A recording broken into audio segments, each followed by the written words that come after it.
Bonjour à tous. Tout le monde m'entend ?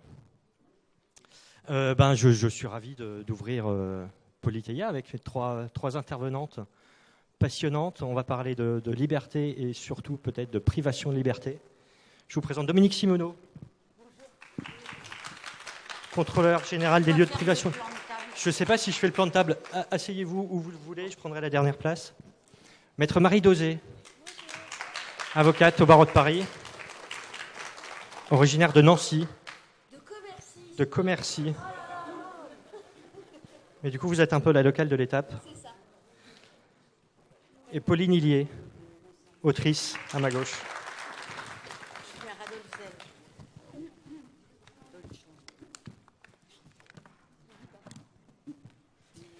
Je suis ravi de vous avoir toutes les trois ici.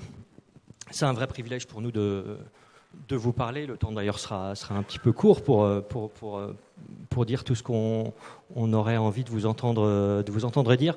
Je vais rapidement vous présenter. Dominique Simoneau, vous êtes contrôleur général des lieux de privation de liberté. En gros, vous êtes l'autorité indépendante qui a la possibilité d'entrer dans tous les lieux de privation de liberté. Alors évidemment, les établissements pénitentiaires, un petit peu, dans les établissements pénitentiaires.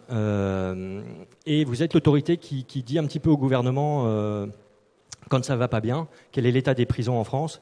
Et on sait que la France est notamment régulièrement épinglée par les autorités européennes sur notamment la question de la surpopulation carcérale. Marie Dauzé, donc je disais, vous êtes avocate.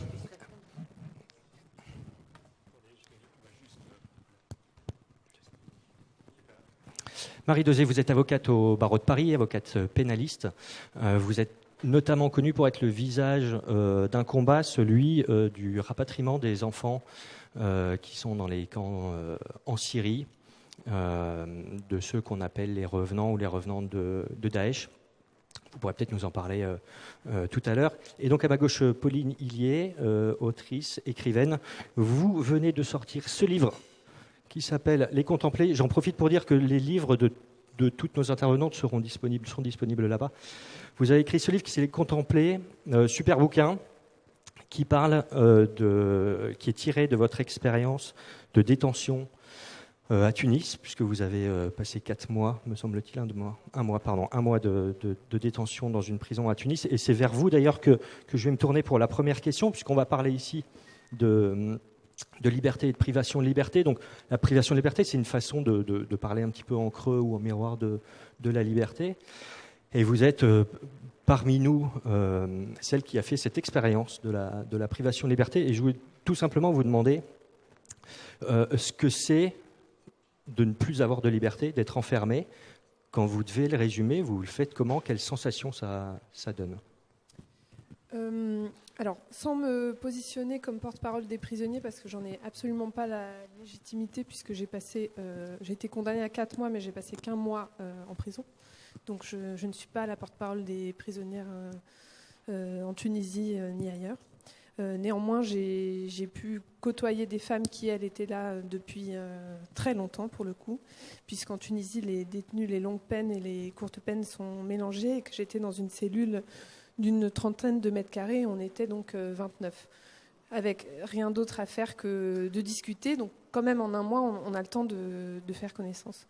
Et je dirais, si je devais décrire ce que c'était que l'enfermement, en tout cas de comment moi je l'ai vécu, d'abord il y a une sensation rapide, commune à tous les prisonniers, et même, me disait une codétenue, à toutes les personnes qui sont entrées dans une prison en tant que visiteurs ou en tant que professionnel, cette sensation d'étouffement, de cette idée de mur derrière les murs et de portes fermées derrière les portes fermées.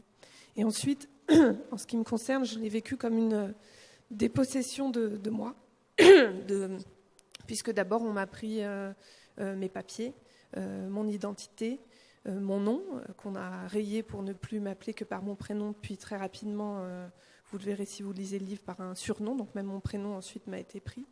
On m'a pris le droit de signer des papiers, puisqu'en Tunisie, on a le droit de signer uniquement avec son empreinte de doigt. On m'a pris mes vêtements, mes affaires, ma dignité dès la première fouille à nu. Les fouilles à nu dans cette prison, ça peut être jusqu'à 8 fois par jour, et c'est des moments d'une extrême brutalité. Puis on m'a pris mon corps aussi, puisqu'on nous met ensuite sous des vêtements informes, on nous voile pour chaque sortie.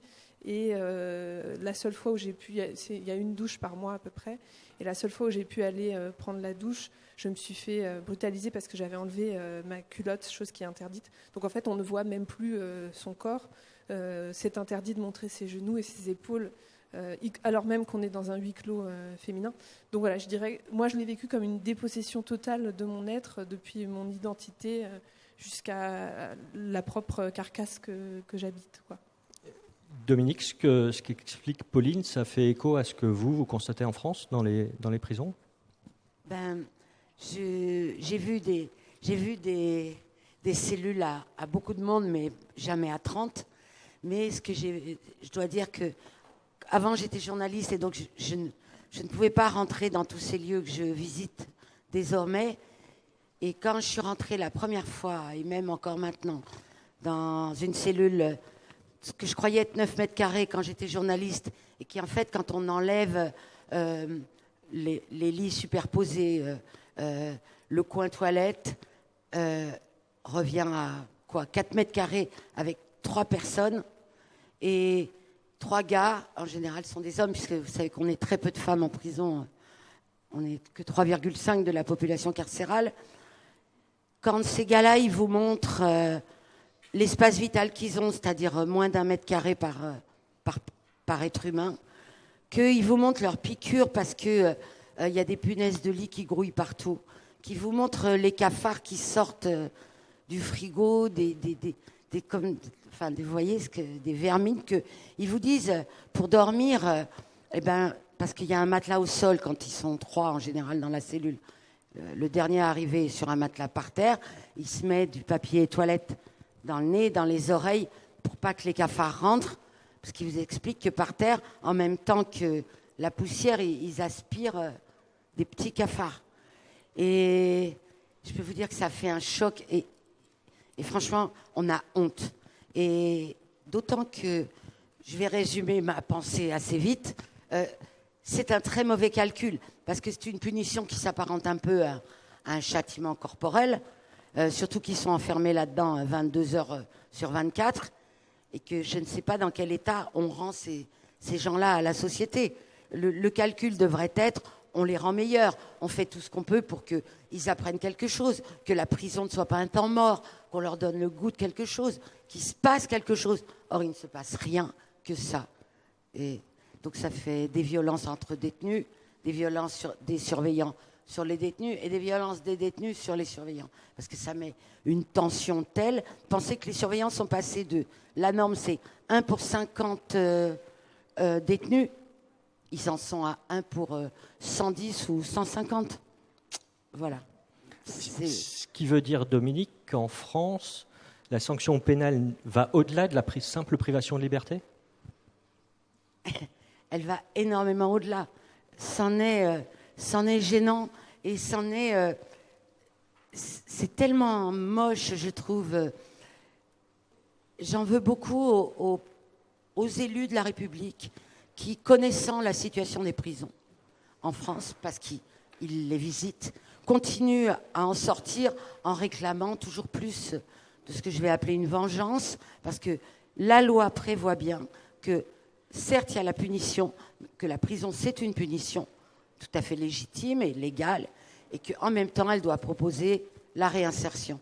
Et cette réinsertion, évidemment, c'est ça le bon calcul. Ça nous coûte quand même 110 € par jour et par détenu.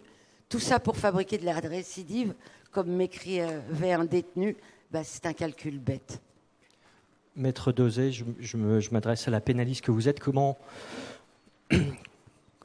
vous analysez, comment vous expliquez qu'on en soit arrivé là? Mais aussi, je voulais vous demander, comment est-ce que vous expliquez qu'en 2023, on n'ait pas trouvé d'autres sanctions pénales que la privation de liberté? Et pourquoi y ajoute-t-on des conditions de détention telles qu'elles sont décrites par Dominique Simonneau? Alors, sous le contrôle de Dominique, il n'y a jamais eu autant de détenus en France depuis 1945, et encore un. Et c'est quand même à souligner. Moi, je suis d'accord avec Dominique sur le fait que, On ne peut pas réclamer à chaque fois un peu plus de répression, on ne peut pas à chaque fois envisager une réforme lorsqu'un fait divers nous émeut et ensuite s'étonner de l'explosion de la population carcérale. Mais pire que cela, je voudrais vraiment rappeler, parce que c'est important, que presque un tiers des détenus ne sont pas sanctionnés. Ça n'est pas une peine, ça s'appelle de la détention provisoire. Plus d'un tiers, presque un tiers, des personnes incarcérées en France ne sont pas jugées. Ils attendent leur jugement, ils sont présumés innocents. Et c'est tout de même important de constater que sur ce point-là, sur ce simple point-là, la France n'a jamais évolué, au contraire. On a instauré un juge des libertés et de la détention pour essayer justement de prendre en considération le fait que dans l'attente d'un jugement, la détention provisoire ne devait pas être systématique. Elle est dans les textes l'exception. En réalité, elle est quasiment la règle. Et cette détention provisoire-là participe à la surpopulation carcérale, dans des conditions terribles, parce que quand vous attendez votre jugement en détention provisoire, évidemment, vous ne pouvez pas préparer un projet de réinsertion. Vous n'avez même pas accès à la conseillère d'insertion et de probation, puisque de toute façon, vous êtes en attente du jugement.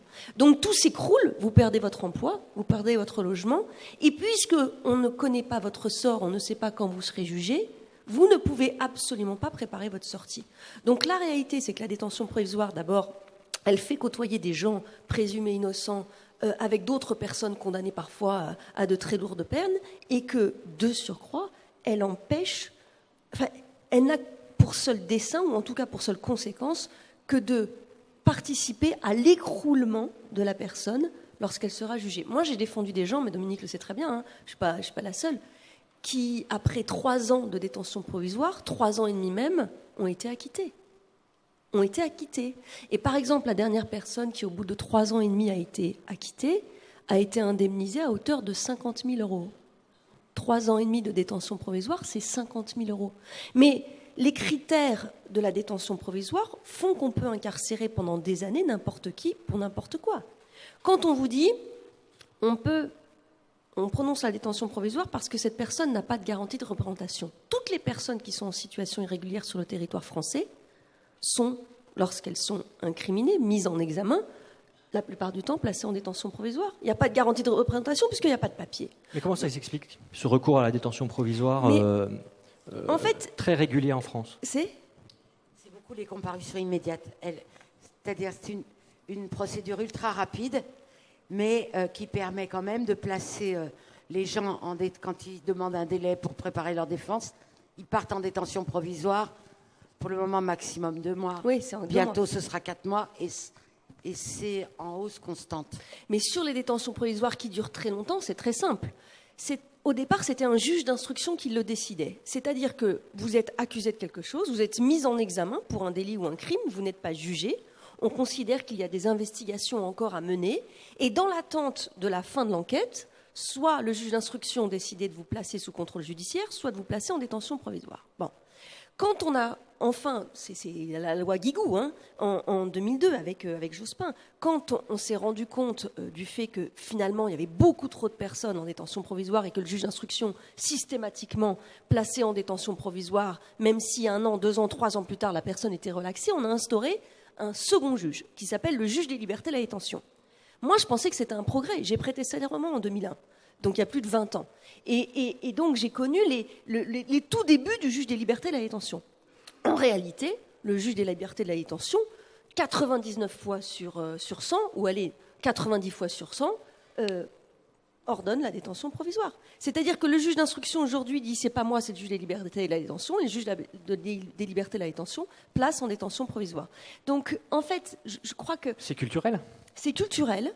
C'est aussi une réticence sur l'assignation à résidence, sur le bracelet électronique, sur le contrôle judiciaire. Et c'est vraiment cette culture de la détention et la règle, et la liberté et l'exception. Mais vraiment, vraiment. Vous savez qu'il y a un des critères de placement en détention provisoire, et je pense que Dominique me rejoindra, qui est la protection de la personne. C'est-à-dire qu'aujourd'hui, on peut placer en détention provisoire quelqu'un pour la protéger, parfois d'elle-même. C'est vrai qu'il n'y a pas beaucoup de suicides en détention. C'est vrai qu'on se suicide beaucoup moins dans une prison qu'ailleurs. C'est du second degré, n'est-ce Mais pas? bien sûr. Donc vous imaginez bien que le critère C'est 10 fois de plus. je place en détention provisoire pour protéger la personne qui risque fort de se faire du mal ou qui risque à l'extérieur de recevoir des pressions, mais aucune valeur. Dominique le sait mieux que moi. C'est tellement facile de faire pression sur quelqu'un d'incarcéré. Mais à un point. Moi, vous savez, souvent, quand je vais en détention, c'est les clients eux-mêmes qui m'apprennent que hier, il a été interrogé, il a dit ça, vous n'êtes pas allé voir l'interrogatoire? Ah non, je ne savais pas. Tout se sait en détention. Mais c'est la radio-prison. Quand on place quelqu'un en détention provisoire en disant « Attention, il y a un risque de concertation entre les uns et les autres », c'est pour ça qu'on vous place en détention provisoire. Mais l'information circule beaucoup plus dedans que dehors. Mais véritablement, c'est-à-dire que c'est les détenus qui apprennent aux avocats quels sont les derniers éléments du dossier, avant même qu'on ait le temps de les consulter. Donc, sur la détention provisoire, rien ne fonctionne. Et c'est vrai que moi, je travaille beaucoup là-dessus parce que je pense que c'est une pathologie nationale et que ça représente 1/3 des personnes incarcérées en France. Pauline, vous avez vécu l'expérience de la détention à l'étranger en Tunisie. Est-ce que ça a changé votre regard sur la prison de manière générale, en France notamment? Oui, forcément, puisque j'ai pu voir à quel point elle n'apprenait rien pendant ce temps de détention et que, comme vous dites, c'était un temps mort.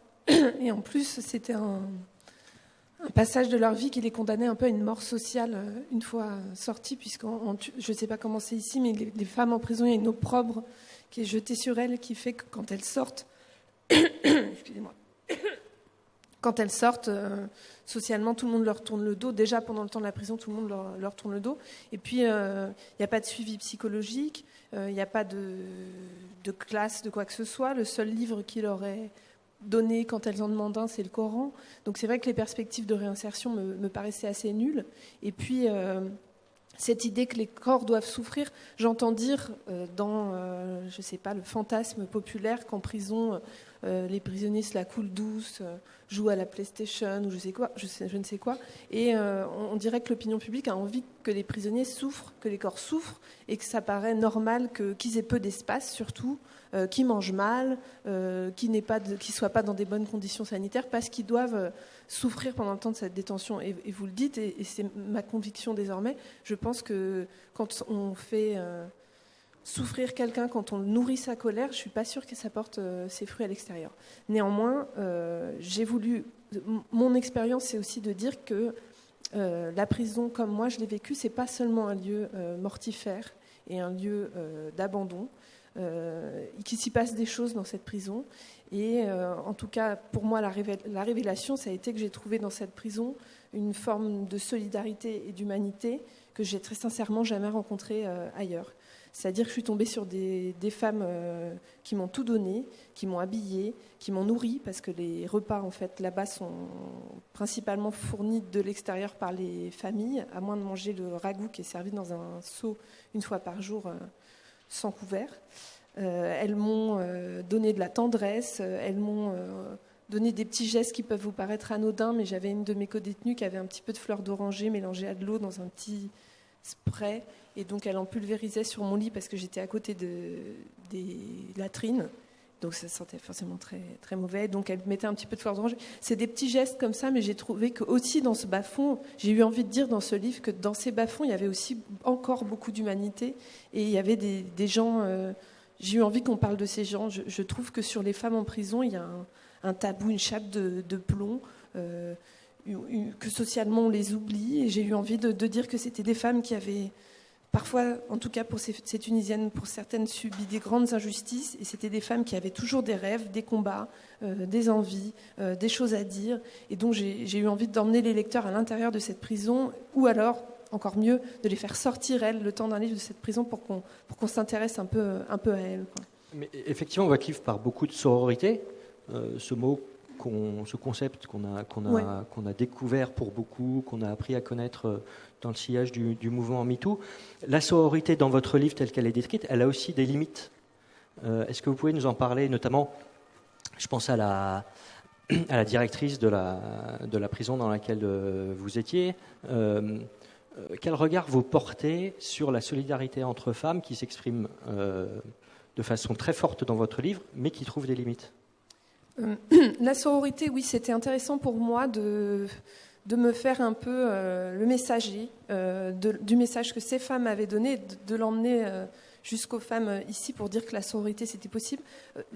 Moi, la sororité, c'est un mot que j'ai découvert, j'avais déjà plus de 20 ans. Et je vais vous dire, le correcteur orthographique sur mon ordinateur me le met toujours en rouge. Donc c'est encore un mot qui est peu connu et qui est peu valorisé. Pourtant, la sororité entre femmes, elle existe.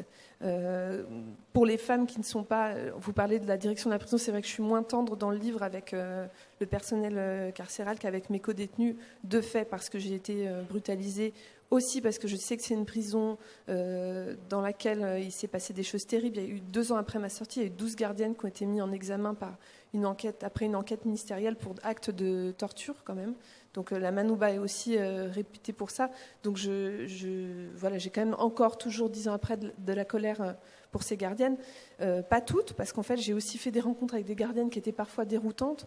Et j'ai voulu aussi expliquer dans ce livre que...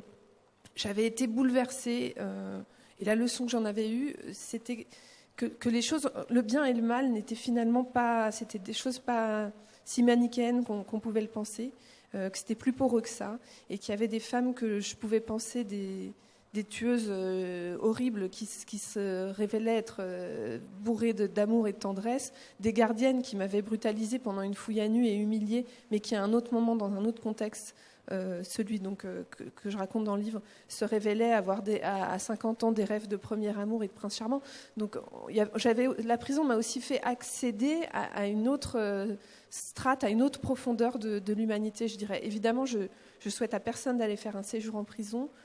Si on me proposait de retourner passer quelques mois à la Manouba, évidemment je refuserais, mais je ne peux pas dire que je regrette aussi cette expérience parce qu'elle a fait la femme que je suis aujourd'hui, aussi étrange que ça puisse paraître, mais c'est des meurtrières et des gardiennes terribles qui m'ont aussi fait comprendre plein de choses sur la vie quelque part.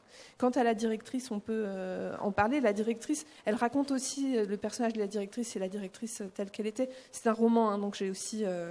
fictionnaliser certains passages, mais la directrice était intéressante dans la mesure où elle était aussi victime d'une violence patriarcale, dans la mesure où pour se faire accepter d'un système et pour gravir les échelons, elle avait dû un peu épouser le système de domination masculine, et donc elle avait adopté une certaine virilité, et elle se faisait le relais de prêches religieuse très masculine pendant les sermons auxquels j'ai eu droit dans son bureau pour m'emmener vers la foi et me pousser à la rédemption, puisque c'est la seule forme de rédemption dans cette prison, c'est de se tourner vers Dieu. Mais quelque part, avec le recul, hein, je comprends aussi pourquoi cette directrice a adopté ces codes pour quelque part pouvoir professionnellement s'élever dans ce système à forte domination masculine.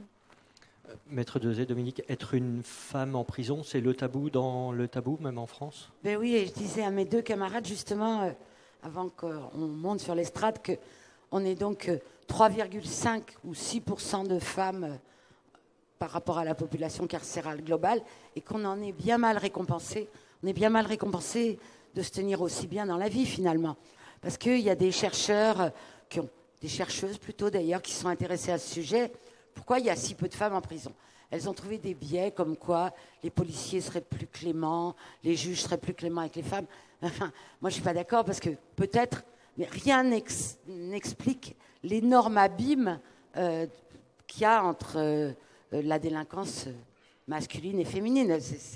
C'est énorme, quoi. Il faut trouver d'autres explications plus crédibles. Or, les femmes en prison sont les oubliées de la détention.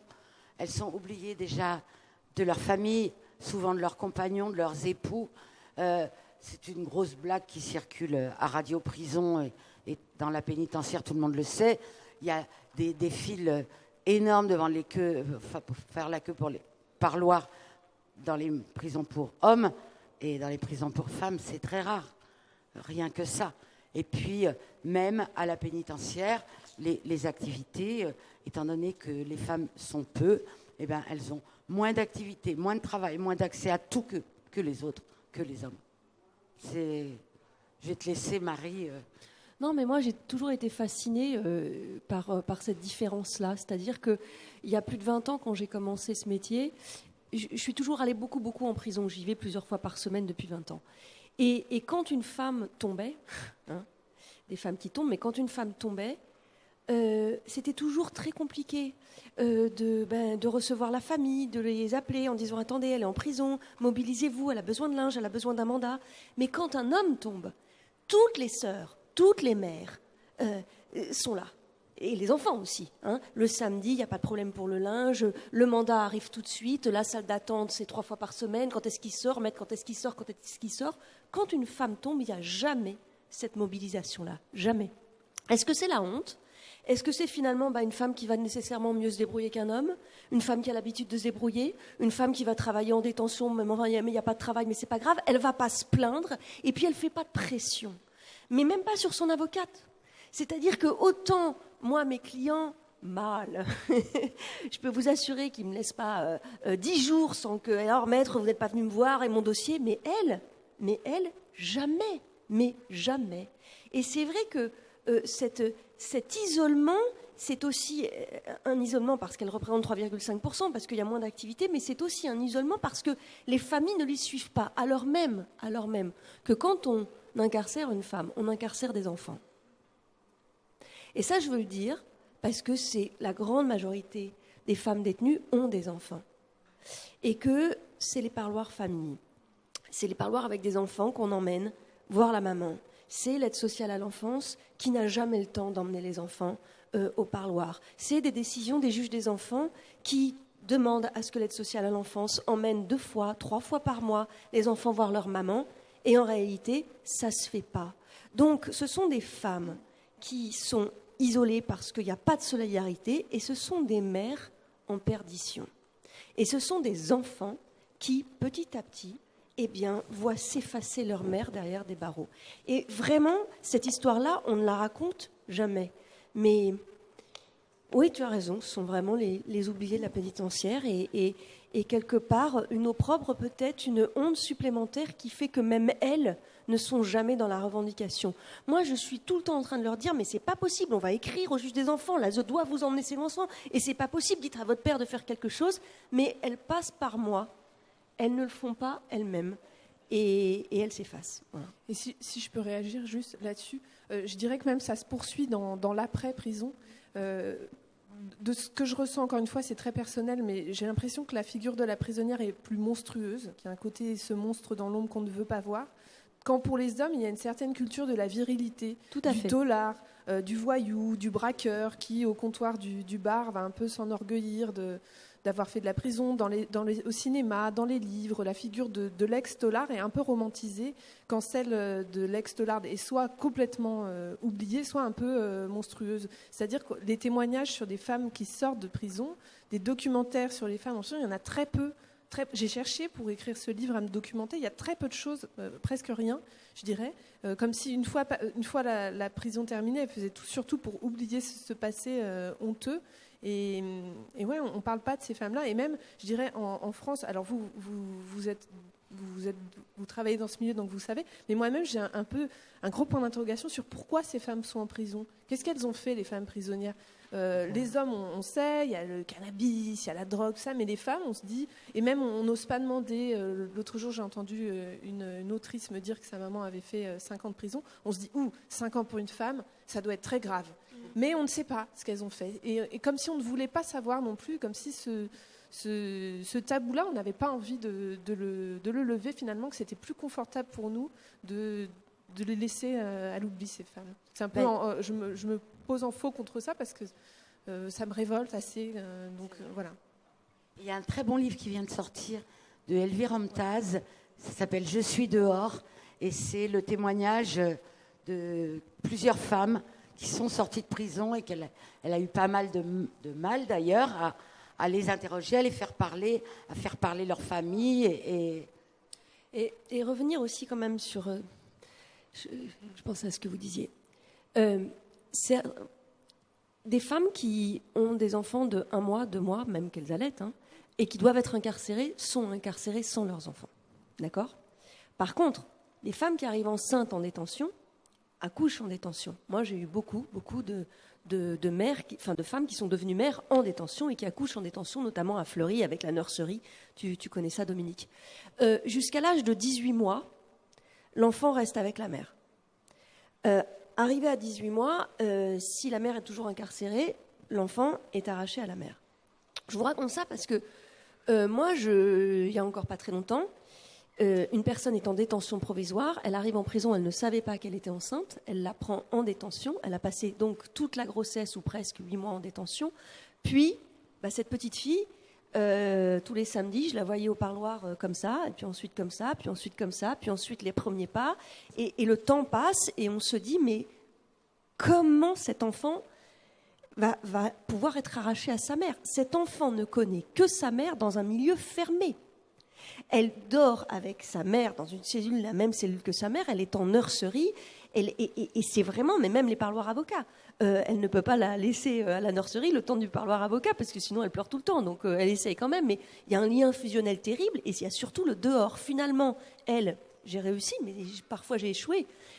18 mois moins quelques jours, j'obtiens son placement sous contrôle judiciaire, et en fait, dans ma tête, j'obtiens le placement sous contrôle judiciaire d'un bébé, pas d'une mère, parce que c'est vrai que quand j'ai plaidé, je ne pensais qu'à l'enfant et plus à la mère. C'est l'enfant que je faisais sortir de prison avec sa mère, donc elles sont sorties toutes les deux, et je veux juste vous raconter ça parce que la violence carcérale, c'est ça. Cet enfant, pendant une semaine, donc à 18 mois, nuit et jour, elle a hurlé dehors. Dans les bras de sa mère, elle a hurlé. La violence de l'extérieur, le choc de la sonorité, les bruits qui sont plus les mêmes, l'appartement, le dehors, elle a hurlé jusqu'à ce que finalement il ait fallu l'hospitaliser un peu pour qu'elle retrouve peut-être d'ailleurs un milieu non pas carcéral mais fermé et progressivement attraper le dehors.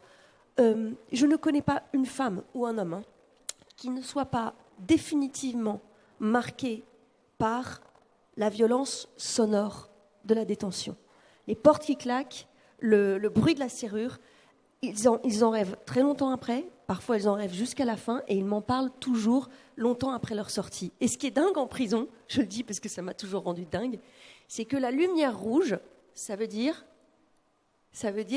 vous pouvez passer. La lumière verte, ça veut dire vous ne pouvez pas passer. Les portes fonctionnent comme ça. Quand c'est rouge, ça veut dire qu'on peut y aller. Quand c'est vert, c'est pratique pour apprendre l'extérieur. Non, mais ça veut bien dire ce que c'est que la prison. C'est-à-dire c'est pas du tout un passage vers une insertion et vers un meilleur extérieur. C'est juste la règle ici, c'est la détention et donc c'est vert quand vous pouvez plus bouger et l'exception c'est la liberté. Donc quand c'est rouge, vous pouvez avancer. Et le pire de tout, j'en termine là, c'est qu'ils ont adopté le même système à la galerie antiterroriste du tribunal judiciaire de Paris. C'est-à-dire que quand on va à la galerie antiterroriste du tribunal judiciaire de Paris pour voir des magistrats, quand c'est rouge, on peut passer, quand c'est vert, on ne peut pas passer. Donc en plus, c'est contagieux. Mais ça prouve bien qu'on n'est pas du tout dans un travail vers l'extérieur. On est dans un milieu fermé et presque voué, en tout cas, à y penser jusqu'à la fin de ses jours, quoi. Je vais peut-être me faire la voix du procureur, maître Dosé. Il y a quelques semaines, vous avez défendu une jeune femme devant la cour d'assises spécialement composée de Paris, une jeune femme qu'on appelle des gens qu'on appelle des revenantes de Daesh, qui venaient de l'État islamique, qui avait passé plusieurs années. C'est pas quelqu'un qui est originaire d'ici, hein, je le dis à l'attention de notre public. Et cette jeune femme, qui a mis au monde un enfant là-bas, elle-même disait à l'audience, puisqu'on l'a suivie notamment pour le Républicain Lorrain, elle-même disait qu'elle voulait, pour l'instant en tout cas, rester en prison. À court et à moyen terme, son avenir était en prison. Elle disait qu'elle apprenait beaucoup en prison sur elle-même et de manière générale, elle s'éduquait. La prison peut donc avoir du bon. Vous étiez à l'audience, c'est pas ce qu'elle a dit, mais elle a dit le QPR. En fait, il y a une chose merveilleuse pour les femmes qui rentrent de Syrie. Le QPR est en détention. Ouais, bien sûr. Le elle quartier de prise en charge de la radicalisation à la maison d'arrêt des femmes de Rennes. Le quartier de prise en charge ou de prévention de la radicalisation, QPR. Cette femme, qui est rentrée il y a 3 ans et demi, elle est restée 2 ans et demi soit à l'isolement à Fleury-Mérogis, soit à l'isolement à Fleury-Mérogis, et ensuite elle est allée au QPR pendant 1 an. Et là, Et là, il y a un travail extraordinaire qui est fait par des gens merveilleux, tu le sais Dominique, notamment des référents cultuels, notamment des psys, des éducateurs, des psychiatres également, et puis un désengagement, une déradicalisation. On les laisse vraiment pas tranquilles. Moi, j'y vais très régulièrement à Rennes, et je sais même que les surveillantes font un travail merveilleux avec ces femmes. Et en fait, cette femme qui s'appelle Amandine, puisque son prénom a été révélé dans la presse, Amandine a très très mal vécu ces 2 premières années de détention. D'abord parce que l'isolement c'est très dur. L'isolement après avoir vécu 4 ans dans les camps et 3-4 ans sous Daesh, arriver à l'isolement en étant complètement coupé de son enfant, en le voyant très peu et surtout pas les 6 premiers mois, c'est très compliqué. Et par contre, elle a vécu et elle vit le QPR comme une révélation. Et ça c'est intéressant quand on entend une personne dire « je ne suis pas prête, je veux retourner au QPR ». Et le quartier de prise en charge de la radicalisation avait effectivement fait un rapport en disant dès qu'elle est condamnée, elle revient parce qu'on n'a pas terminé ce travail-là. Mais je vais vous raconter autre chose rapidement, mais pour que vous compreniez. Ça, c'est extraordinaire. Je regrette juste qu'elle ne soit pas allée directement au QPR, ou en tout cas un an après son incarcération, par exemple. Mais 2 ans, c'est pas forcément que c'est du temps de perdu, mais c'est aussi plus compliqué ensuite pour le QPR de les prendre en charge après 2 ans d'isolement. Bon. Mais par exemple, une autre femme que je défends, qui elle en est à 3 ans et demi de détention provisoire et qui a fait 1 an au QPR, a un rapport qui dit là on n'a plus du tout besoin de la prendre en charge et il faut qu'elle aille en détention normale parce que tout a été déconstruit et que véritablement cette femme elle est plus du tout la même. Elle retourne en détention normale et elle me dit mais moi j'ai encore besoin d'être suivie. J'ai encore besoin de voir un psy. Et là, il n'y a plus personne. D'accord, le QPR, c'est trop pour moi. Mais la détention normale, j'ai rien. Donc, et là, la détention risque fort d'être contre-productive. Donc, c'est compliqué. En fait, nos prisons n'ont pas de sens. Sauf dans des quartiers comme ceux-là, qui sont très spécifiques. Mais nos prisons ne servent pas. J'aime pas ce mot-là parce que ça veut tout et rien dire, mais à l'insertion ou à la réinsertion. En tout cas, elles ne servent qu'à disparaître ou à perdre du temps. Et ça, c'est dommage. Mais pour Amandine, force est de constater quand même que le QPR et le CAIR, c'est plus du tout la même chose qu'il y a 10 ans. Et il faut donner un maximum de moyens à ces gens qui réussissent en prison à transformer parfois le pire. Dominique, ça voudrait dire que la prison, oui, mais si on y met les moyens et qu'il y ait de l'éducation derrière. Je ne suis pas abolitionniste de la prison, mais simplement on y envoie trop de monde. C'est manifeste parce qu'il n'y a pas une hausse c'est pas du tout corrélé à une hausse de la délinquance qu'on doit y envoyer tant de monde. C'est un peu ce qu'on disait au début, la passion française d'enfermer. Et c'est très dommage qu'il y ait tant de monde parce que la prison, moi j'ai été dans mes jeunes années éducatrice à la pénitentiaire, donc je vois que la prison s'est ouverte considérablement depuis des années. Il y a des ateliers d'écriture, il y a du théâtre, il y a des gens qui rentrent en détention, qui vont parler aux détenus, qui font des ateliers, des cafés philo, il y a des matchs de boxe, il y a des animaux qui rentrent en détention. Et je vais même vous raconter un truc qui m'a fait mourir de rire quand j'étais journaliste. C'était les débuts des quartiers de prise en charge de la radicalisation. C'était n'importe quoi. Et des surveillants m'appellent, alors que j'étais journaliste, et ils me disent « Écoutez, on a un truc à vous raconter. Là, il y a le binôme de déradicalisation qui est venu. Ils avaient un cochon d'Inde ou un hamster, et ils l'apportaient à un djihadiste condamné ou en détention provisoire pour qu'il dépose sa colère sur l'animal. » J'ai dit « Non, c'est... là, vous vous foutez de moi. » J'ai dit « Vous voulez que je me ridiculise dans le journal ?» Et ils me disent « Non, pas du tout, madame. » Et j'ai vérifié, c'était vrai. Et de même, un autre binôme dit de déradicalisation avait apporté une Kalachnikov reconstituée en bois. Et là, les types condamnés pour terreau, ils devaient faire semblant de faire ta ta ta ta ta ta ta, et pour déposer leur colère également. Je dis bon, voilà. Mais autrement, il y a des choses bien qui se passent en prison. Il y a des sports qui s'y pratiquent, des trucs intellectuels, des trucs. Il y a de tout, mais simplement trop peu de monde y a accès parce qu'il y a trop de monde en prison. Et c'est bête. C'est un calcul que je trouve idiot. Mais ce que disait Pauline tout à l'heure en parlant d'humanité, alors Moi, je suis allée, par exemple, j'ai défendu des gens à Yerevan, en Arménie, en Roumanie, à Casablanca, la maison d'arrêt des femmes de Casablanca, mais pas en Tunisie. Mais quand vous parliez tout à l'heure d'humanité, ce qui est terrible dans la prison, c'est que, par exemple, moi, j'ai vu des femmes naître en prison. Non pas renaître, mais naître. Et notamment dans des communautés où elles arrivent sans papier, soit pour être des prostituées, soit pour travailler dans des ateliers sur les communautés chinoises, où à un moment donné, la violence est telle qu'un drame se produit, qu'elles arrivent en détention. Et en détention, pour elles, je suis désolée de le dire, mais c'est le paradis. Parce qu'elles sont plus exploitées, parce qu'elles apprennent le français, parce qu'on leur propose des choses. Et j'ai vu des femmes naître en prison, mais celles qui sont dans le caniveau de la République à l'extérieur, quoi. Et c'est incroyable de constater, par exemple, qu'en 5 ans, une femme, elle réussit enfin à parler français, alors que ça faisait 10 ans qu'elle était en France, et qu'à force de travailler dans des ateliers, et de côtoyer toujours la même communauté, et de n'avoir aucun droit, elle n'était rien, et c'est en prison qu'elle est devenue quelqu'un, et que petit à petit, eh bien, en sortant, finalement, elle est devenue quelqu'un de bien en France, alors qu'avant, elle n'était rien. Et c'est toujours sur les plus fragiles, quoi. Mais je songeais à ce que vous disiez tout à l'heure sur cette humanité que vous avez rencontrée. Ces femmes-là, qui sont invisibles dans la société française, elles peuvent trouver dans la prison l'humanité qui leur manque dehors, quoi. Vous voulez réagir ? Oui, mais ça me fait. Moi, j'en ai vu une mourir en prison aussi, à l'inverse, où j'ai vu qu'elle s'était éteinte. Et j'avais l'impression que ça avait quelque chose d'assez définitif. C'était une jeune femme, elle avait une 20aine d'années, elle venait d'être incarcérée pour le meurtre du nourrisson dont elle avait la garde.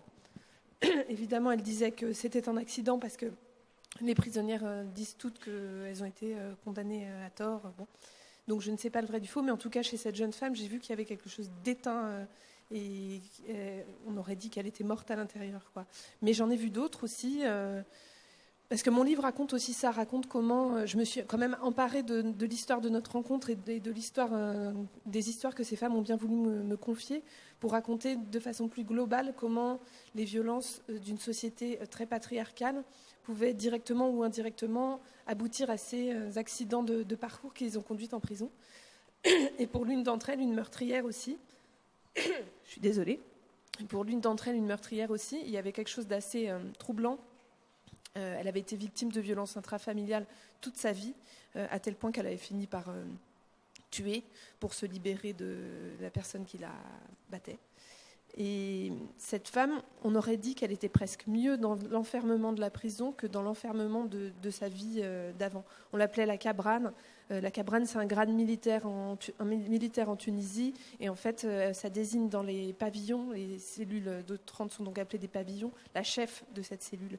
Et en fait, ça lui avait octroyé un espèce de statut social important qu'elle n'avait pas au dehors, un certain confort matériel, puisqu'elle avait des choses très précieuses, comme par exemple des cuillères, qui sont très, très difficiles à se procurer, et un pouvoir sur ses co-détenus. Elle avait un côté mère maquerelle sur nous, qui faisait qu'elle pouvait exiger qu'on l'appelle maman, mais aussi exiger qu'on l'embrasse sur la bouche, chose que j'ai faite, même si avec le recul, je me dis, mais comment t'as pu faire ça ? Mais bon, j'avais besoin d'une cuillère pour manger, donc j'ai embrassé maman sur la bouche. Mais bon, voilà, chez cette femme qui avait vécu la souffrance toute sa vie, elle avait pu renaître en prison parce qu'elle ne souffrait plus. Et je ressentais chez elle... Ouais, pas toujours, parce que parfois elle était plus magnanime, capable d'être plus caressante et tout ça. Et aussi tempétueuse. C'était un personnage assez ambigu. Mais néanmoins, on sentait une vraie protection de sa part. Et qu'elle avait décidé qu'autour d'elle, il n'y aurait plus de femmes qui allaient... souffrir de la violence des hommes, quoi. Et donc, c'était comme un peu une renaissance pour elle. C'était troublant et à la fois très triste, mais je comprenais que dans cette vie-là, finalement, elle avait plus de dignité qu'à l'extérieur. Parce que c'est une chose très importante que ces femmes ont appris, c'était comment on pouvait rester digne, même au milieu des cafards, des odeurs d'excréments, des humiliations, des privations de la maladie. Je vous cite un peu ce que j'ai vécu. La gale, les infections vaginales très importantes, les malaises, les vomissements quotidiens. J'étais à côté des toilettes c'est des murets qui ne vont pas jusqu'au mur, sans chasse d'eau. Donc quotidiennement, les femmes vomissent dans cette prison. Moi-même, j'en ai fait les frais, et même en sortant de prison, j'ai pu continuer à vomir.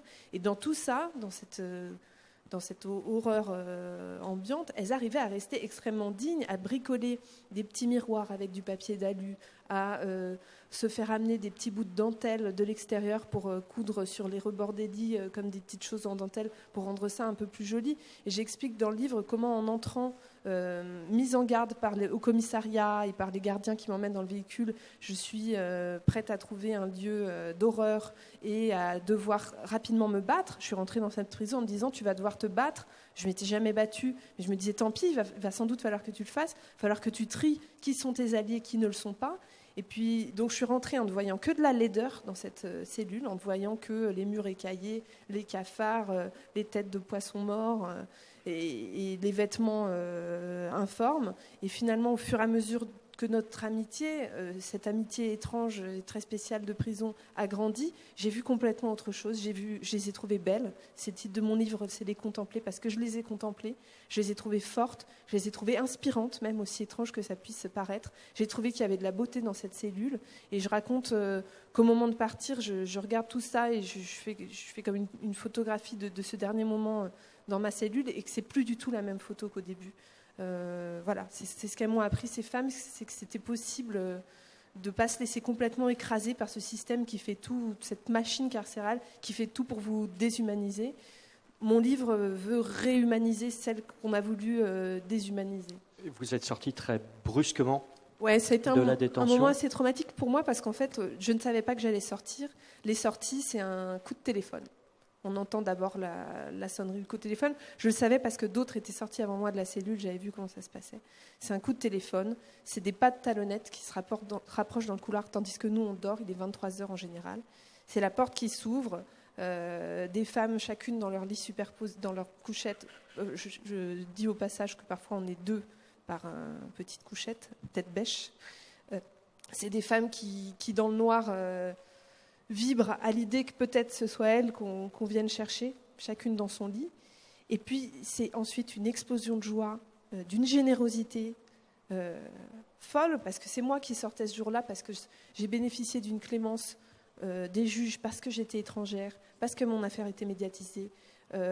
Clémence dont elles n'ont pas bénéficié, et certaines étaient là pour 3 ans pour des choses moins hors la loi que moi, c'est-à-dire qu'il y en avait une, par exemple, qui avait triché, celle avec qui je partageais mon lit superposé, elle avait triché au bac, pauvre petite fuite, on l'appelait fuite comme fuite au bac, qui avait pris 3 ans de prison, et ce jour-là, c'est pas fuite qui sortait, c'était moi. Donc moi, j'avais une forme de culpabilité, mais elles avaient une générosité folle, une joie partagée, et le souhait sincère, plus sincère que je l'ai jamais vu, que le bonheur m'accompagne pour toute ma vie.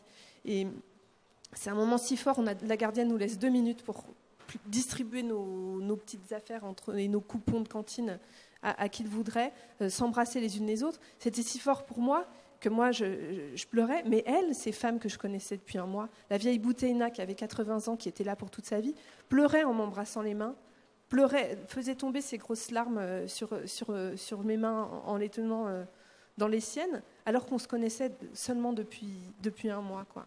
Donc ce moment de la sortie a été... Je ne pourrai jamais l'oublier. Vous avez des nouvelles d'elle ? J'ai pas de nouvelles.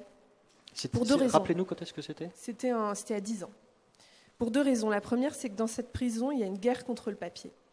C'est difficile de s'en procurer. On a le droit d'écrire 1 lettre par mois. Pas de coup de téléphone, évidemment. On a le droit d'avoir des carnets, mais tout est extrêmement censuré. Donc il y a des raids des gardiennes dans la cellule pour regarder ce qu'on écrit. Donc au final, les détenus finissent par ne plus écrire du tout parce que de toute façon, leurs écrits sont déchirés. Quand des magazines arrivent à rentrer ou des journaux, ils sont censurés 1 page sur 2. C'est-à-dire, une fois n'est pas coutume, tous les hommes sont déchirés des journaux.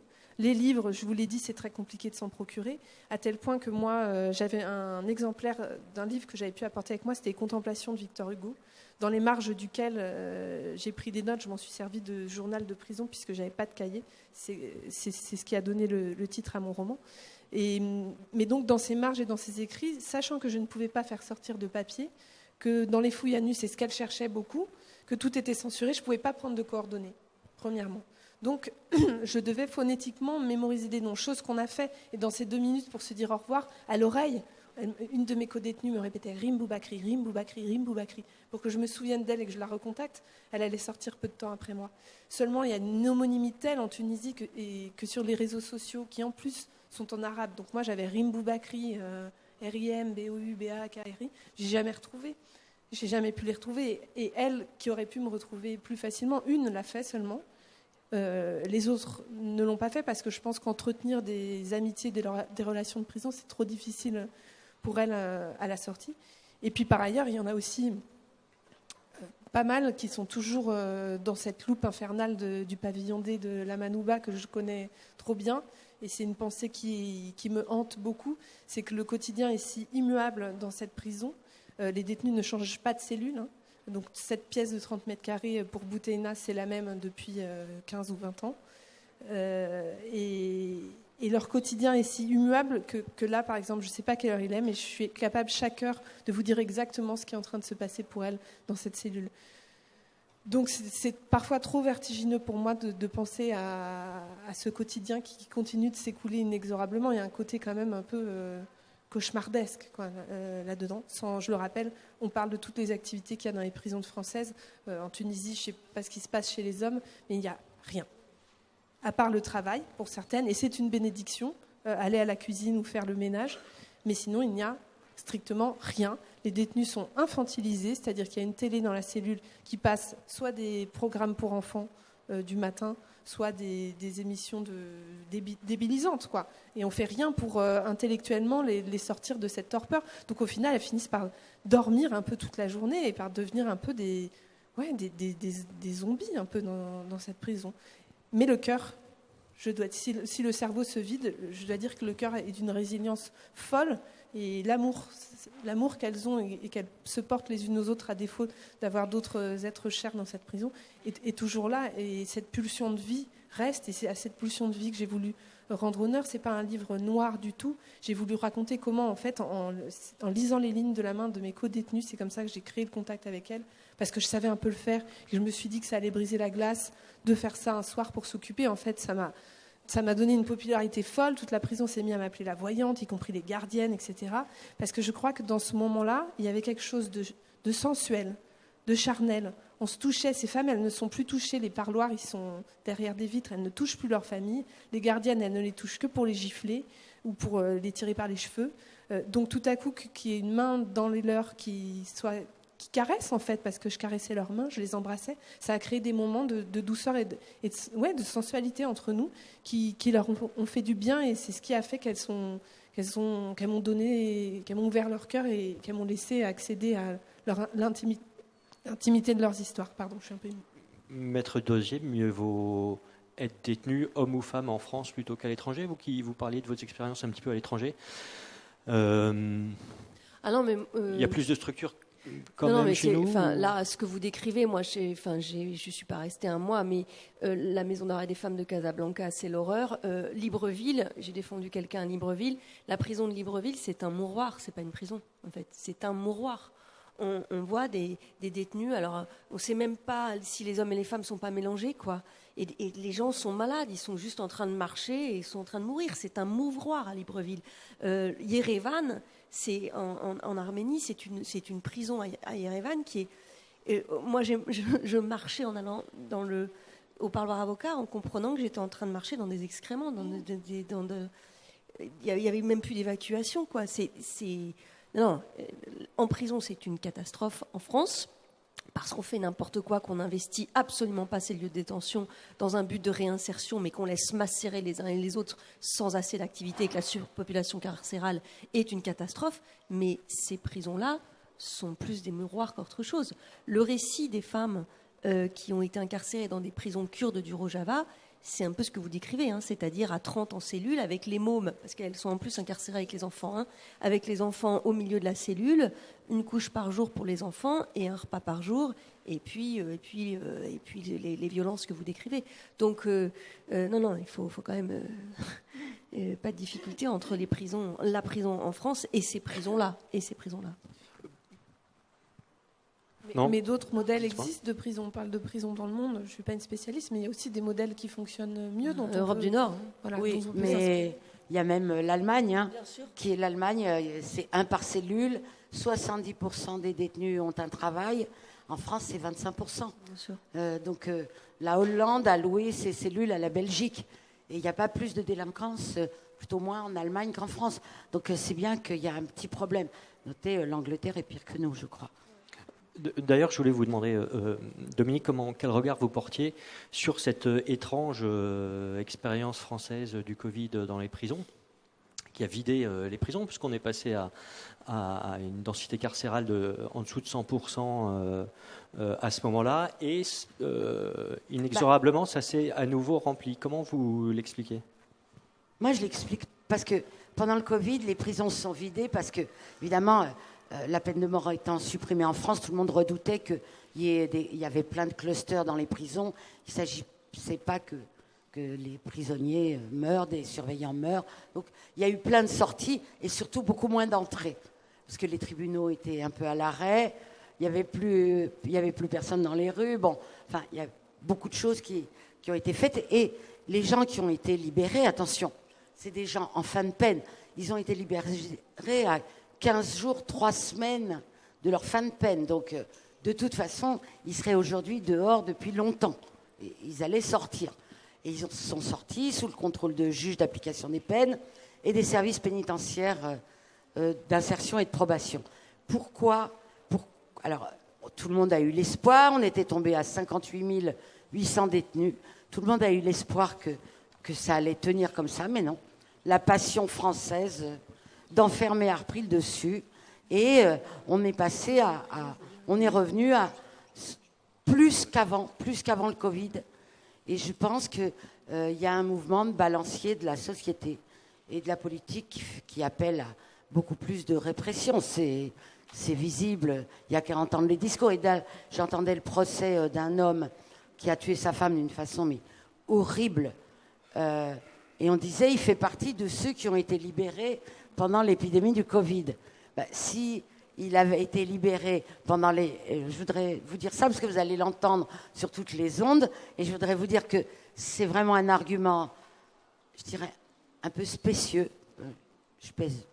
Je mesure mes mots parce que j'ai envie de dire autre chose, mais bon, de la part des journalistes, parce que, en fait, il serait dehors de toute façon. C'est quelqu'un qui a été libéré, comme les autres, à 15 jours de sa fin de peine.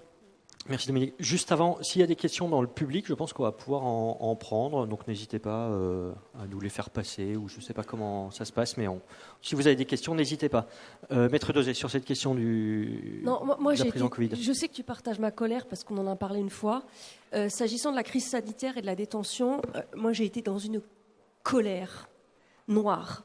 Parce que ce qui s'est passé, alors certes, on nous a rabâché les oreilles en disant tout le monde sort, mais à l'intérieur des prisons, qu'est-ce qui s'est passé ? Il n'y avait plus personne. Et je parle des avocats en premier.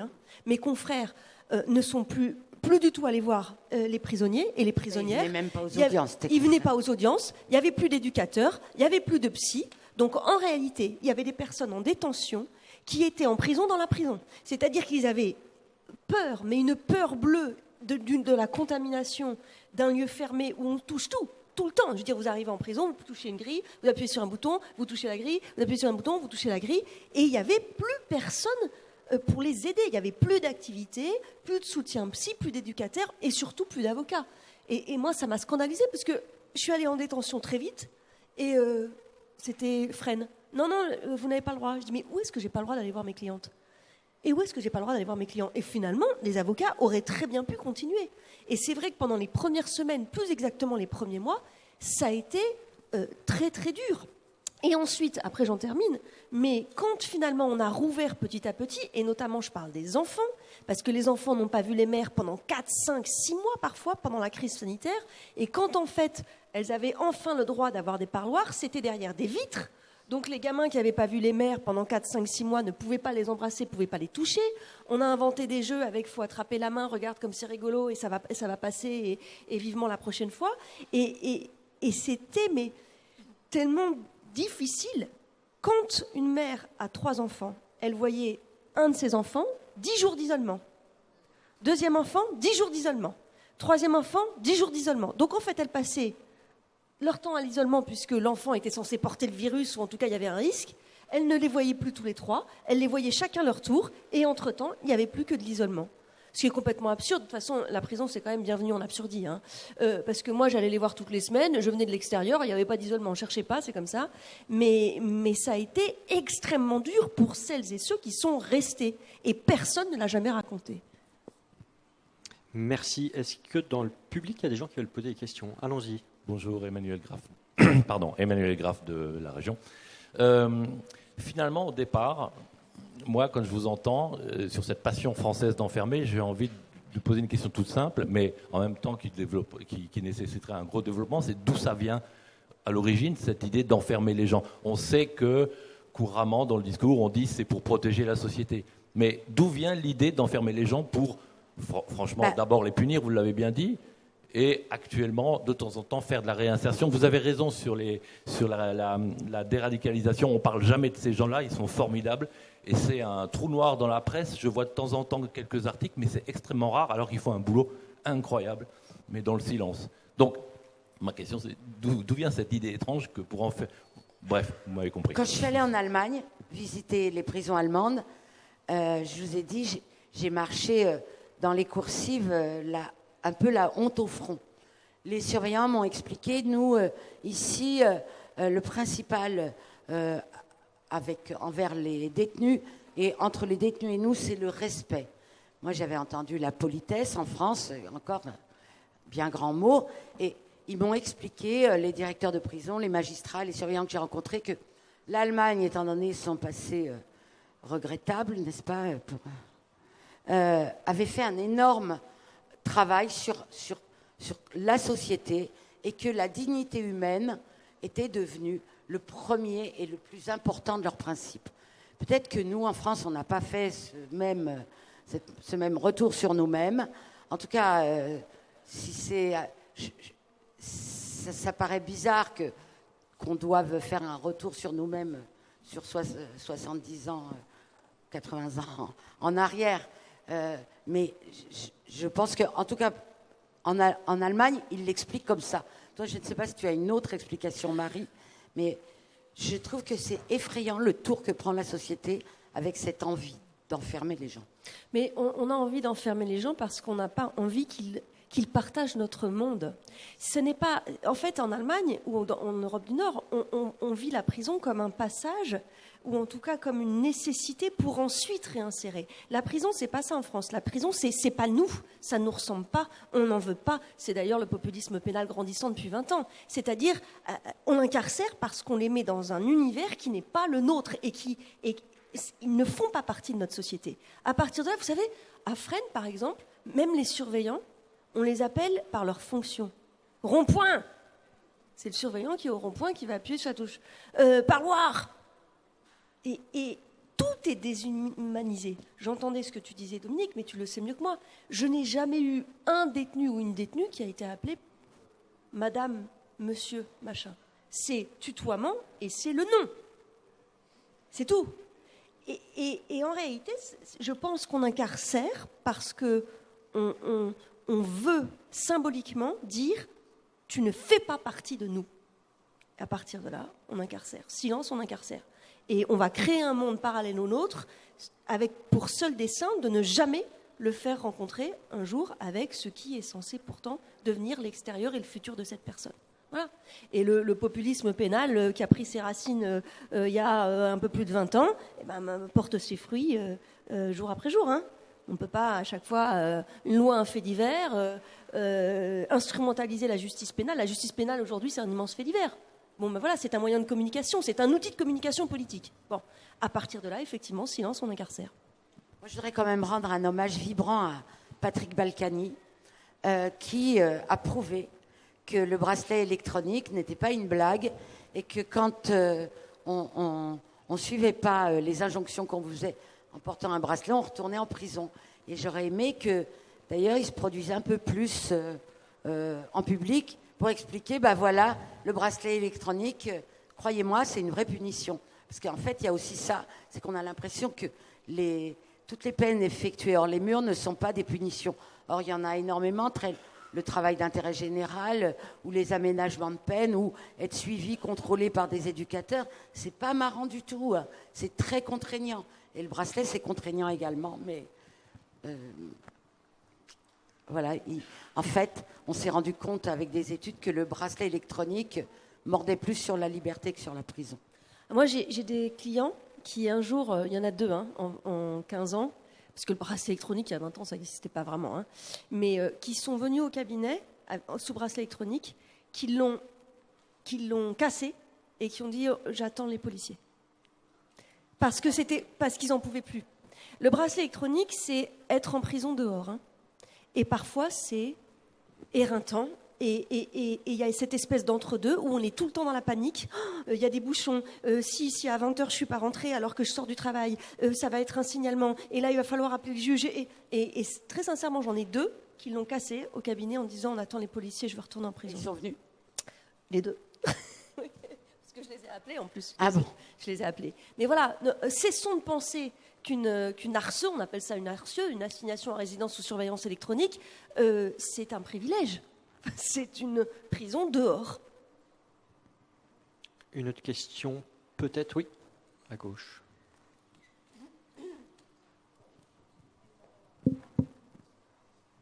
Bonjour, je suis Karine Mercier, je suis professeure de philosophie. Je viens de faire un cours sur la justice et on a parlé de la question, de la distinction entre la vengeance et la punition. À cette occasion, on parlait de la prison. Et j'étais frappée de la remarque de plusieurs élèves, en fait, qui relayaient un peu ce constat que vous faisiez, que dans l'opinion publique, il y a encore cette image de prisonniers qui sont trop bien lotis, qui seraient pris en charge dans un confort qui serait assez scandaleux. Et donc, je voulais poser cette question. Est-ce qu'on ne s'appuie pas de manière un peu cynique sur presque ce désir de vengeance dans la population pour faire de la prison une manière de gérer la misère? Je me souviens d'un ouvrage, j'ai oublié le nom de l'auteur, mais d'un ouvrage d'un sociologue américain qui, à propos justement des prisons américaines, parlait de gestion de la misère. Et est-ce qu'en France, il n'y a pas un peu cette façon d'enfermer pour gérer une forme de misère sociale, culturelle, avec tout ce que ça produit, en s'appuyant justement sur ce désir de vengeance et cette volonté de faire souffrir, pour rendre ça supportable, en fait, quoi. Alors là, je peux vous dire que vous tombez très bien. D'ailleurs, il y a une étude formidable du Secours catholique et d'Emmaüs qui date de la fin de l'année dernière, qui montre qu'en prison, c'est bourré de pauvres. Les audiences de comparution immédiate, Marie, que tu connais bien, cette justice expéditive dont je vous parlais tout à l'heure, c'est massivement. Et on peut remonter, parce que moi, j'ai la passion de la chronique judiciaire, étant donné que j'en ai fait beaucoup et que j'adore ça. Et donc, j'ai lu celle de 1900, des années 1900, puis jusqu'à... Je lis beaucoup de ça. Mais c'est toujours des pauvres, à ces audiences de comparution immédiate. Ça a toujours été des prolétaires, des pauvres, et c'est vrai que tout le monde le sait. La comparution immédiate, qui pourvoit la plupart des cellules en France, elle concerne les pauvres. C'est une gestion des flux de la misère, oui. D'ailleurs, les magistrats l'appellent la chambre de la misère. Oui, et vous avez tout à fait raison. Puis je pense aussi à plusieurs choses. C'est par exemple aux maladies psychiatriques. Je veux dire que, pardon, mais il y a beaucoup de détenus qui n'ont rien à faire en prison et tout à faire dans des hôpitaux psychiatriques. C'est une façon aussi de gérer cette misère-là. C'est-à-dire que dans la 3e division de Fresnes, c'est complètement dingue. On a vraiment le sentiment d'être dans un hôpital psychiatrique. Et moi, j'ai beaucoup de clients qui n'ont strictement rien à faire en détention. Quand on entend les psychiatres, les experts psychiatres vont bien trop vite à considérer qu'il y a une abolition du discernement, mais c'est pas vrai. Il y a certaines personnes dont je suis l'avocat, je ne peux pas échanger avec eux. Ils vont très très mal. Et on gère cette misère-là à coups de médicaments. Et non des moindres. C'est aussi une façon de calmer la colère, ou de calmer les accès de colère, ou de calmer les accès de folie. Il faut imaginer le nombre de psychotropes qui sont donnés à l'intérieur des prisons. Et je pense souvent à Fresnes, parce que c'est vraiment celle où c'est le plus flagrant, quoi. Enfin, il y en a d'autres. Il y a Château-Thierry, enfin, il y en a beaucoup. Et là, on a parlé à un détenu, il nous racontait que il était mort de honte parce que il expliquait qu'on leur avait donné en 3e co-détenu un fou qui hurlait du matin au soir, que quand les surveillants au retour d'une douche ont ramené, je vais l'appeler le fou comme il l'appelle, le fou, ils l'ont repoussé dans la cellule, les 2 détenus l'ont repoussé dans le couloir, et comme ça pendant 10 minutes il y a eu un jeu de sorte d'horrible jeu de ballon avec ce pauvre homme, et finalement les surveillants ont réussi à le renvoyer dans la cellule, et le détenu me disait, et nous, le fou disait plus rien, et nous on était morts de honte, on est devenus des monstres. Mais non, c'est qu'on fait, finalement on oblige les surveillants et les co-détenus, on les transforme en infirmiers psychiatriques qu'ils ne sont absolument pas. À Fleury, il y a une femme qui m'a dit la dernière fois, je ne sais pas si tu es au courant de ça, qui me dit « Ah ben non, mais elle est sympa, mais c'est une cure. » Tu connais ça? Alors je dis, et j'avais jamais entendu. Donc je dis, c'est une cure, ça veut dire quoi? Ben vous savez, c'est les tox là, ils sont dans la rue et ils font, à un moment donné, ils font le bordel, ils volent et pour être mis en prison parce que de toute façon il n'y a pas de centre de désintoxication parce qu'ils sentent qu'ils vont crever. Donc au moins en prison, on leur donne des cachetons et puis ils arrêtent de consommer. Donc quand ils sont prêts, puisqu'il n'y a pas de centre de désintox et que ils font la connerie qui les amènera en prison.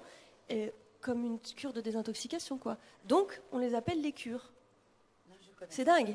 Non, mais voilà la misère. C'est-à-dire que la prison va devenir finalement une cure de désintox pour ceux qui sont tellement marginalisés qu'ils ne peuvent pas y accéder autrement.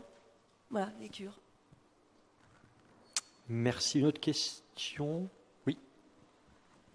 Oui, bonjour, Gérard Cottaz. Je voulais m'adresser à Pauline Hillier. J'entendais votre entretien l'autre jour sur France Culture, pendant près d'1 heure, ça m'a passionné, donc j'ai vu que vous étiez ici, donc je me suis présenté. Voilà, donc je connais un petit peu votre parcours, originaire de La Roche-sur-Yon, vous disiez, et vous étiez donc en Tunisie dans un mouvement féminin, pour notamment décrier la condition féminine en Tunisie. C'est bien ça. Donc je voulais savoir un petit peu, quant à cette arrestation arbitraire, que j'appellerais, que vous précisiez un petit peu les modalités. Le contexte, vous voulez dire, de mon incarcération. Alors plus précisément, on est venu, il y avait une jeune Tunisienne qui, elle, avait élevé sa voix pour dénoncer la condition des femmes en Tunisie et qui s'était revendiquée de ce mouvement féminin auquel j'appartenais, qui a été condamnée à 2 ans de prison. Et donc c'est pour cette raison que j'ai décidé d'aller là-bas pour demander sa libération devant le palais de justice de Tunis. L'ironie du sort a fait que j'ai été enfermée, du coup, moi aussi. Mais pour le coup, j'avais quand même brisé la loi d'une certaine manière. Donc je m'étais quand même mise hors la loi. Et on me demande souvent si j'étais préparée, si je m'attendais à ce qui allait se passer, si j'y étais préparée. Je dirais que j'étais arrogante. J'avais 26 ans, je pensais un peu tout savoir, et j'en parle dans le livre du féminisme, de ce que c'était que la souffrance des femmes, etc. Et donc je me disais, je sais que je vais peut-être aller en prison, mais c'est pas grave, j'assume. J'avais d'ailleurs plus peur du moment de la manifestation, parce que c'était en pleine heure de pointe dans Tunis, seins nus. Bon, je me disais, ça risque d'être violent. Je savais qu'on allait être arrêté potentiellement de façon violente, et c'est ce qui s'est passé, puisqu'on a été mis en joue avec des fusils par des hommes en civil. J'ai pris 2 coups de poing, traîné au sol, etc. Et finalement, à partir du moment où j'ai été arrêtée, j'étais presque soulagée. Je me suis dit, me voilà dans le commissariat, je suis en sécurité. En fait, j'avais pas tellement idée de la suite. C'est une chose de se dire, je vais peut-être être enfermée. C'en est une autre, totalement différente de la réalité, en fait. Jamais je pouvais imaginer... on ne peut pas imaginer ce que c'est que d'être enfermé nuit et jour dans cet espace exigu où, en ce qui nous concerne, on ne voyait même pas le ciel. Et on n'avait pas de promenade. Donc être enfermé dans une boîte nue à 30, jamais j'aurais pu imaginer ça. Merci. Une autre question? Oui. une question complémentaire à celle que j'avais posée avant. S'il y a un consensus dans la population, dans l'opinion publique, sur la prison, c'est-à-dire que le problème, c'est qu'il n'y en a pas assez, donc il faut en créer de nouvelles, etc. Il faut plus de place. En fait, il y a un consensus autour de la place. Je ne dis pas que c'est ce que je dis. Hein. Moi, non, c'est simplement ce que je constate dans l'affaire Palmade était très intéressante aussi par rapport à ça. C'est tout de suite en tôle. Enfin, bref. Comment on change ça? Quel est l'impact, par exemple, de votre remarquable travail, Dominique? Comment vous l'évaluez? Parce qu'il faut changer l'opinion des politiques. C'est eux qui décident et les trois quarts sont pour création de nouvelles places, plus de places en prison, quoi. Il me semble, en tout cas. Oui, mais alors là, je voudrais rectifier une sorte de blague parce que en 2017, le président Emmanuel Macron avait promis 15 000 places nouvelles de prison pour 2022. Il en a été péniblement livré 2000 fin 2021, qui sont déjà pleines à 180%. Et là, il nous a promis en 2022 15 000 places pour 2027. Déjà. Et de deux, preuve est faite avec que plus on construit, plus on remplit. Mais ça, vous trouverez énormément d'études là-dessus. Je ne vais pas les développer là, mais je vous le dis.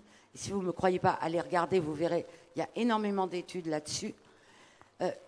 Troisièmement, moi, ce que j'essaye de faire, et merci de m'avoir invité, c'est inlassablement de porter le message du contrôle général où je travaille, ce message de attention, on est en train de faire une énorme bêtise, on ne prend pas la mesure qu'on est en train de rendre des tas de gens plus mauvais qu'ils n'étaient encore, ou plus mauvais tout court, ou pas, et qu'on fait un bête calcul,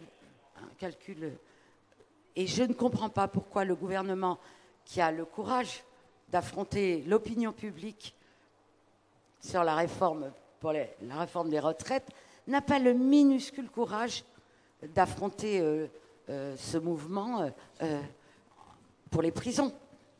En tenant ce discours qui est de simple bon sens, que mieux on traitera les gens dedans, mieux ils se conduiront dehors. Non, mais en plus, moi je suis persuadée que quel que soit le bord politique auquel ils appartiennent, tous savent pertinemment que la gestion des prisons en France est catastrophique. C'est-à-dire que les hommes et les femmes de droite comme les hommes et les femmes de gauche. Donc en réalité, c'est toujours le même problème. C'est qu'on va charrier ce que l'opinion publique peut recéler de pire. C'est ça le problème. C'est qu'au lieu de faire œuvre de pédagogie, au lieu d'expliquer que non seulement c'est l'échec, non seulement c'est l'école de la récidive, plus on en construit, plus on les remplit, et plus sortent des personnes dangereuses de ces prisons-là, et au lieu de faire cela, eh bien, on va exciter l'opinion publique dans l'idée qu'ils n'appartiennent pas à notre monde, et d'un côté les bons et de l'autre les méchants. Donc le courage politique, et Dominique a vraiment raison, il existe en matière économique, mais plus du tout sur un volet sociétal comme celui-là. C'est aussi ça la pire des définitions du populisme, quoi. Et ça, c'est catastrophique, et moi je suis d'accord avec vous. On doit avoir le temps pour une dernière question, peut-être ? Non. Eh ben sinon, alors pour conclure, puisque le thème de ce festival c'est la liberté, je voulais vous demander à chacune quels conseils vous pourriez donner aux citoyens que nous sommes pour défendre la liberté et savoir si d'ailleurs est-ce qu'on la défend assez, Maître Dosé. Être avocat. Pour défendre la liberté, la meilleure des choses, c'est d'être avocat. D'abord parce qu'on sait ce que c'est que la privation de liberté, et puis ensuite parce qu'on est au cœur des vies qui ont été fracturées, et qu'on sait exactement ce que la privation de liberté recèle tout au long d'une vie. Je ne sais pas comment vous dire ça, mais c'est vrai que, après j'arrête, mais j'ai un rapport aussi très intime à la prison. Et je me rends compte que plus le temps passe et plus j'ai besoin d'y aller maintenant. J'arrive pas à construire une défense sans aller beaucoup en prison. Parce que la prison, c'est aussi un lieu où tout s'arrête, où il n'y a plus de téléphone portable, où on est dans une intimité au parloir avocat que je ne découvre plus, que je ne rencontre plus dans ma vie de tous les jours. Où on est dans quelques mètres carrés et on est dans le vrai nécessairement, d'abord parce qu'il y a urgence, d'abord parce que c'est une défense, d'abord parce qu'il y a la liberté au bout ou pas, et que cette franchise-là, cette authenticité-là, je la retrouve plus nulle part. Donc c'est compliqué parce que évidemment, je déteste la prison et en même temps, j'en ai aujourd'hui besoin pour construire des défenses et pour mieux comprendre et savoir qui je défends. Voilà. Donc en tout cas, moi je pense que pour défendre la liberté, la meilleure place, c'est celle de l'avocat. Mais bon, c'est tout. Merci. Dominique ? Moi, je dirais que avant, je pensais que avocat c'était le plus beau métier du monde. Maintenant, je pense que c'est le mien. Mais et puis, je suis optimiste, donc je me dis, on va arriver à défendre cette liberté, mais il faut dire qu'elle n'est pas, tout le monde n'est pas égal devant la liberté. Il y a les libertés des uns, les libertés des autres. Ma liberté est infiniment plus grande que celle d'un gosse né dans un bidonville Rome à côté de Paris. Et après, je veux dire, tout ça est, c'est des mots finalement. Et je trouve que moi, je m'accroche à un principe qui est la fraternité. Et même ça fait un peu mièvre, peut-être ça vous paraît mièvre, mais je pense que c'est grâce à la fraternité, et vous en parliez très bien, sororité qui est l'autre mot. Je pense que c'est à ça que je me raccroche pour qu'on avance et sur l'égalité et sur la liberté. Merci. Pauline, une question complémentaire aussi pour vous. Une autre. Après. Oui, je voulais vous demander si, comme l'idée qu'on s'en fait un petit peu quand on a connu la détention, est-ce que la liberté a un autre goût ? En fait, c'est pas un goût, c'est un devoir. Je dirais que je me suis sentie investie du devoir d'exercer la liberté et de la défendre pour celles qui en étaient privées. Et vous parliez de fraternité, donc moi je vais reparler de sororité et de femmes, puisque c'est le sujet de mon livre, et il y en a des très jeunes ici avec nous, pour vous dire que cette liberté, dans son sens général, il faut pas avoir peur de l'exercer tous les jours, de la défendre, de se soutenir les unes les autres. Nous, les femmes, on grandit dans une culture de la rivalité, de la compétition. On a, dans la culture populaire, beaucoup d'exemples de livres et de films où on nous met en opposition les unes les autres. Je pense que l'histoire va aller vers autre chose et qu'on peut se soutenir les unes les autres et s'élever ensemble, et que c'est être du bon côté de l'histoire, de défendre la liberté des femmes et d'œuvrer pour un monde plus juste. Je suis résolument optimiste et je pense qu'une société féministe, c'est une société où il y a plus d'égalité et de liberté. Donc voilà, pour les jeunes femmes qui sont ici, n'ayez pas peur de vous engager, et puis soyez fiers d'être libres et fiers d'être des filles, parce que c'est génial d'être des femmes. Ça peut paraître étrange pour vous, messieurs, parce que je pense qu'à peu près tous les jours de votre vie, vous vous dites que c'est chouette d'être un homme, finalement. Pour nous, les femmes, c'est plus rare. Donc j'ai eu envie d'écrire ce livre pour qu'à la fin, on puisse se dire c'est bien d'être une femme, je suis fière d'être une femme, et je vais défendre les autres femmes. Donc voilà, la liberté, savourez-la, c'est terrible d'en être privé, et quand on est à l'extérieur, on a le devoir, je dirais, de tout faire pour la défendre. Merci à toutes les trois. Vous voulez rajouter quelque chose ? Je voudrais juste rendre hommage à un confrère qui s'appelle Richard Malka, que j'aime énormément, qui est l'avocat de Charlie Hebdo et qui lui aussi est en prison quelque part pour défendre la liberté d'expression. C'est un merveilleux avocat qui peut plus se déplacer sans une horde de garde du corps.